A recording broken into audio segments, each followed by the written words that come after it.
having no reference to real science. Yet they don't understand how a man could draw lines of communication in the man's system where actually no lines of communications exist. Yet there is some communication. You know, for instance, here there is a point which when you employ and press with the needle, then it works like, you know, no, not blood pressure, but क्या कहते हैं, anesthesia. You know, works like anesthesia. Sometimes they used to use only 2 needles to press a point here and a point there, so that that man would become totally unconscious of pain, while he would remain conscious. Now, when an American team went to investigate this matter in China, they showed them actually a heart operation and a stomach cancer operation being carried out under the influence of these 2 needles, which one was pressed here and the other was pressed here. And the man who was being operated upon, he was reading a book. They were flabbergasted. There were no signs of any medicine. And when they traced the nerve paths, they found that the nerve paths were nowhere near that center, and anyway, that those nerves which passed around there, you know, making a contour, they were not concerned with this. I mean, they were not relative nerves anyway. So when they traced all these lines and tried to match them with the nervous paths of the nerves, they found that they nowhere matched. It's a completely different system of, you know, drawing paths. Dr. Hamidullah Sahib knows it, he has read it.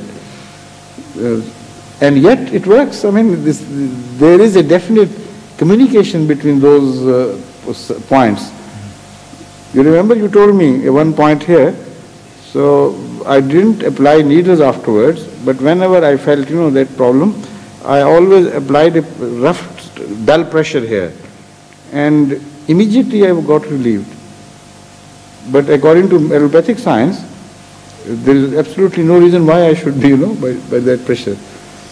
So that is based, I read somewhere, it was based on this system. Yes, actually. Is that right? Yes, actually, you see, China में जितने वो तरक्कियात हैं पुराना ज़मान में इजाद ये हैं, इस खुदूद की ज़रिया मसलन पहले कच्चा खादा था, आग इस्तेमाल करना, मकान बनाना, मछली को पकड़ना, किश्ती चलाना और ज़मीन ज़राअत करना, सारे यहाँ तक ये दवाइयाँ वो भी सब इनों की ज़रिया ये.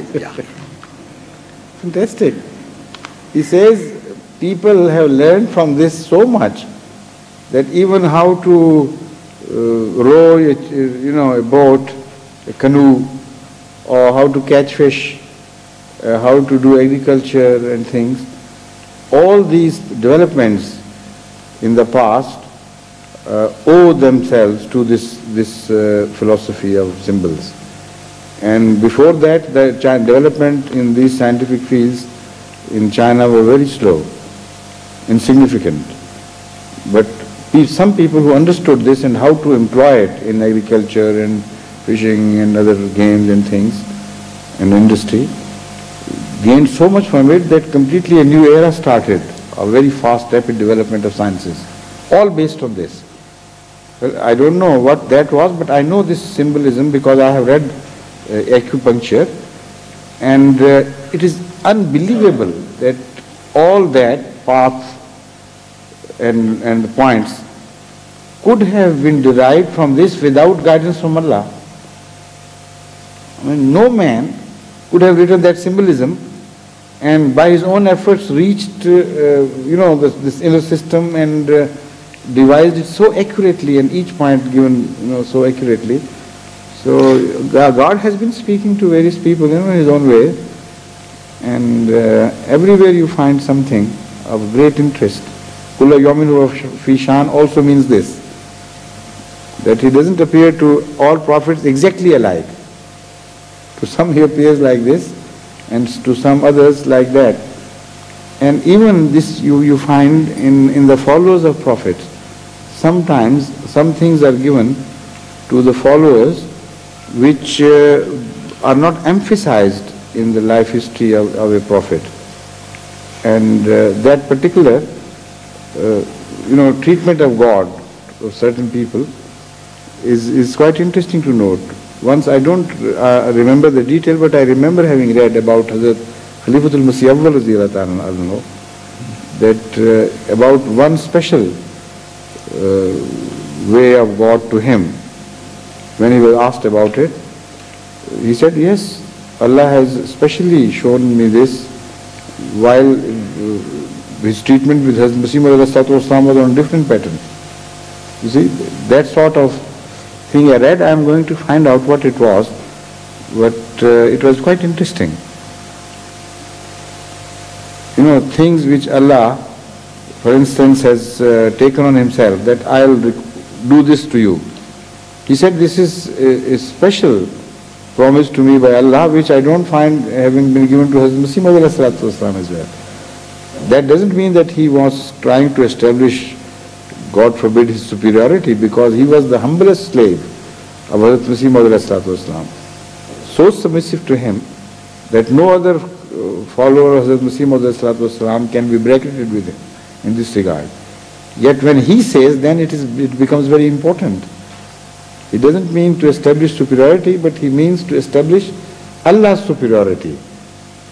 That he is not bound, He can show some mercies, and he has countless ways of showing mercies to some other humble people too, which are not shared by prophets, That is the expression, not the expression of, in any way of insult or it's not to be taken as derogatory remark. इस ख्याल की तस्दीक के लिए तो मैं एक बात जिक्र करता हूँ, जो जिसके जरिया इजाद की थी, इस वक्त सब नबिया कहते हैं, उनको नबी कहते हैं, जिनके जरिया मसलन मकान बनाया है, अच्छा किसी चलाया, ये सब नबी है. Another interesting point he is telling us about Confucianism. He says that although these the Confucianists, or what are you call them, followers of Confucius, although many of them don't believe in Fuxi to be a prophet, but those people who learned this art and invented things based on this philosophy, they are all called prophets. You see, it was a prophet who told them how to build houses in the modern way. It was a prophet who told them the art of catching fish and the right way of catching fish. It was a prophet who told them how to till the soil. And each such prophet, who is held in high reverence, based his discovery on this system. Is that right? Yes. And Nabi Islam फरमाया कि एक नबी ऐसा था, खुदूद के जरिया फिर कोई कहते थे, ये उन्हें सुना है? हाँ, वो हदीस एक निकालें, इसके हवाला निकालें. हाँ, ये पूछेंगे. Somebody mentioned it to me before. I wonder whether it was you or somebody else, and I forgot to trace it. Have you ever heard of this tradition? I mean, the so-called tradition, it is attributed to Rasulullah, but I have not yet investigated whether it's right or wrong. That he said there was a prophet of God who prophesied in symbols of lines, in khutut. Yeah. You haven't raised, I haven't come across myself, but somebody told me, maybe it was you yourself. No? So somebody else told me too, and he is saying, referring to the same tradition. So one should find out where it is. ये जेमिर रबी है, जेमिर रमा था, उन्होंने मुझे बताया था. हाँ, तो उनको लिख के पूछे हवाला पूछे, वो मुझसे भी किसी ने जिक्र किया था ये. इस एग्जैक्टली यही. और उस वक्त मैंने सोचा कि मैं पता करूंगा, लेकिन भूल गया था. And I have heard it from some other source as well. That there was such a tradition which said that there was a prophet of God who spoke of future through symbols, in lines.